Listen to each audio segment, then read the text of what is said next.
अधिकची बातचीत करण्यासाठी आमदार कैलास पाटील देखील फोनलाईनवरून जोडले गेलेले आहेत। सर, आपण पाहतोय धाराशिवमध्ये शेतकरी मोठ्या संकटात आहे, हवालदिल झालेला आहे। कधी मदत मिळणार अशी अपेक्षा शेतकऱ्याला आहे। दुसरीकडे जिल्हाधिकारी मात्र नाचगाण्यात व्यस्त दिसताय। काय आपली प्रतिक्रिया?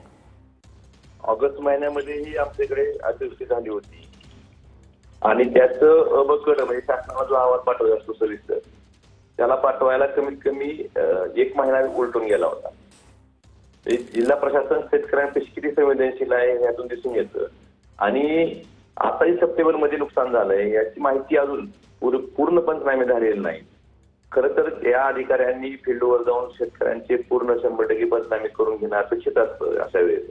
आणीबाणीची वेळ आहे आणि त्यांना धीर देणं आवश्यक असतं। असं असताना जर हे असं वर्तन होत असेल तर अत्यंत दुर्दैवी आहे।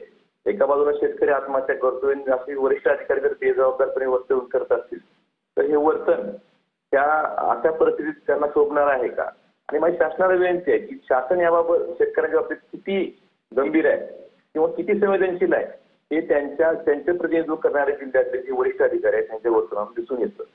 त्यामुळे शासनानं याबाबत काय कारवाई करणार हे शासनानं सांगावं आणि आपली संवेदनशीलता फक्त दाखवण्यापुरती संवेदनशीलता आहे का कृतीतून दिसते संवेदनशीलता हे शासनाकडे आता खरं तर महत्वाचं आहे। मागे एका तहसीलदारावर शासनानं कारवाई केली होती, महसूल मंत्र्यांनी कारवाई केली होती। निरोप समारंभात त्याच्या खुर्चीवर बसून त्यांनी गाणं म्हणलं म्हणून।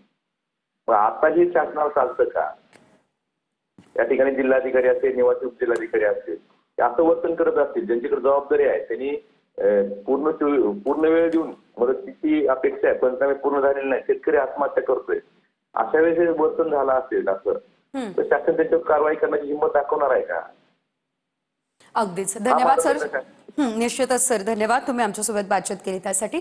तर आपण पाहतो या ठिकाणी कलेक्टर नाचगाण्यामध्ये मग्न असल्याचं पाहायला मिळालं आणि त्यावरून आता कारवाई होणार का हा प्रश्न उपस्थित केला जातोय।